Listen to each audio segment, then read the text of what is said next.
Magandang araw, Barangay BK. This is EJ Balabo, isang DRRM practitioner. You're a specialist when it comes to disaster resiliency. Dahil sa sunod-sunod na pagyanig na ating naramdaman nitong nakaraang buwan at lalong-lalo na sa paghahanda natin para sa tinatawag na The Big One, kailangan nating maging handa. Sa Real Talk Breaking News, pag-uusapan natin ngayon ang earthquake preparedness. Ang pinakamabuting paraan para maligtas ay ang maging handa bago pa man mangyari ang matinding lindol. Una, bago pa man mangyari ang lindol, kailangan nating maging handa.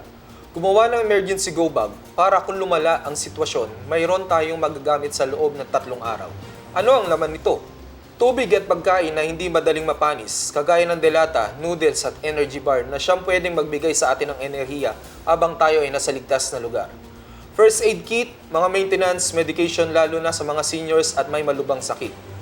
Flashlight, whistles at extra batteries para sa inyong battery-operated radio. Kopya ng mga importanteng dokumento at power banks para sa inyong cellphone na gagamitin lang para sa emergency calls. Alamin din kung nasaan ang mga safe spots sa inyong bahay, opisina o eskwela. Kadalasan sa ilalim ng matitibay na mesa o desk. And know your exit routes. Importanteng alam ng bawat miyembro ng pamilya ang dapat gawin. Ngayon, paano kung biglang lumindol? Agad na mag-duck, cover and hold, yumuko, magtago sa ilalim ng matibay na mesa at hawakan ito na mahigpit. Kung wala kang mataguan, yumuko at protektahan ang iyong ulo at leeg gamit ang isang matibay na bagay, tulad ng libro o backpack at lumayo sa bintana, salamin at mabibigat na appliances. Kung nasa labas o kalsada, lumayo sa mga gusali, poste ng kuryente at mga puno na maaaring bumagsak. Humanap ng open area at dumapa. Protektahan ang ulo gamit ang inyong mga kamay. Kung nasa loob naman ng sasakyan, agad lumabas dito at maghanap ng open space. Kung nasa mall, mag-duck, cover and hold, kaagad. Lumayo sa mga shelves o display na maaaring bumagsak.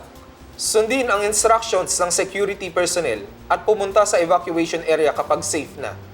Huwag magpanik, protektahan ang ulo, kamay at leeg. Kapag huminto na ang pagyanig, check for injuries. Tignan kung may nasaktan sa iyo o sa paligid mo. Kung may sugat, gamitin ang first aid kit. Check for damages. Tignan kung may gas leaks, malalaman nyo ito sa pamamagitan ng pang-amoy, bitak sa dingding, o damage sa kuryente. Kung may amoy na gas, buksan ang bintana at lumabas ka agad. Stay informed. Makinig sa battery-operated radio kung walang kuryente. Kung meron naman, manood ng TV para sa emergency updates. Expect na mayroong aftershocks. Kaya manatiling alerto at tanda pa rin mag-duck, cover and hold. Tandaan, Barangay BK, ang pagiging handa ay hindi tanda ng takot, kundi pagmamahal sa buhay mo at iyong pamilya. Huwag kalimutan magplano at mag-practice kasama ang inyong pamilya. Ito si EJ Balabo, nagpapaalala, ang kaligtasan mo ay responsibilidad mo.